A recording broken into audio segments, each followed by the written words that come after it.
We live in a world that's just constantly buzzing, a never-ending stream of information, right? But what if the real secret to thinking clearer, to having better ideas, isn't about adding more stuff, but about taking something away?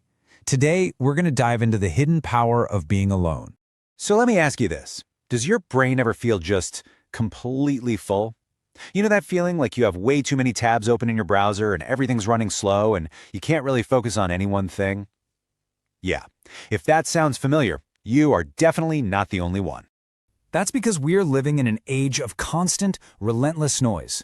It's the ping of notifications on your phone. It's the endless scroll on social media. It's the back-to-back meetings. It's this pressure to always be on, always connected, always ready to respond. It's just a non-stop barrage of things demanding our attention. And look, this is way more than just some minor annoyance that leaves you feeling a bit frazzled. This state of constant stimulation, it's actually creating a cognitive barrier. It's literally blocking a deeper, more powerful, and honestly, a more human way of thinking. The solution here isn't about loneliness, it's about what we call meaningful solitude. See, under that constant stimulation, you're just multitasking, you're feeling all this social pressure, and you're stuck in reactive thinking, basically just putting out fires all day. But when you choose solitude, you shift into a totally different gear. We're talking deep focus, real self-reflection, and proactive thinking. It's a deliberate choice to find a quieter, more focused mental space. And that brings us to this really powerful idea. Think of solitude as a kind of cognitive sanctuary. It's this quiet, protected place you can go, not to hide from the world, but to actually think clearly in it. It's a mental space that is incredibly valuable and for a lot of us, incredibly rare these days. Okay, so what is really going on up there? What happens inside your brain when you finally step away from all that noise and enter that sanctuary? How does this whole thing even work? Well, your brain enters something called deep processing mode. And this is a really unique cognitive state that it can get into only when it's free from all that constant external input. Some neuroscientists call this the default mode network taking over. It's the part of your brain that connects old memories, imagines the future, and basically just allows for that profound, deep reflection to happen. So how do you switch it on? It's actually surprisingly simple. First, you gotta reduce the external input. Put the phone away. Second, you let go of a specific immediate goal. You're not trying to solve one single thing right in this moment. Third, you just allow for reflection. You just let your mind wander.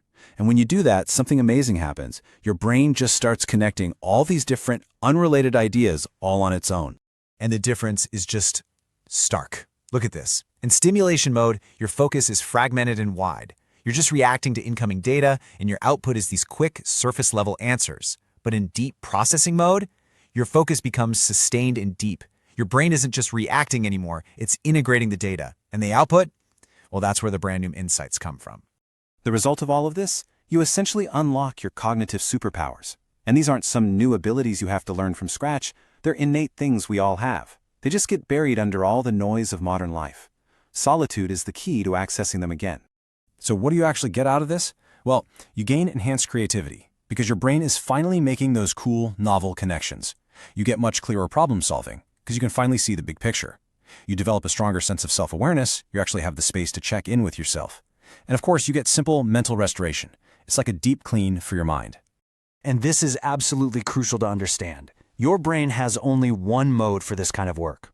One, there's no shortcut. There isn't an app you can download for it. This deep, creative, insightful thinking can only happen when you give your brain the quiet space it needs to enter its deep processing mode. But let's be really clear here. The whole point of finding this sanctuary isn't to escape the world. Not at all. It's about equipping yourself to engage with the world more thoughtfully, more creatively, and just plain more effectively. It's a tool for understanding the world and your own place in it on a much, much deeper level. So the final question is really for you. If you were to build and actually visit your own cognitive sanctuary, if you stepped away from the noise just for a little while, what new ideas, what kind of clarity, what part of yourself do you think you might discover?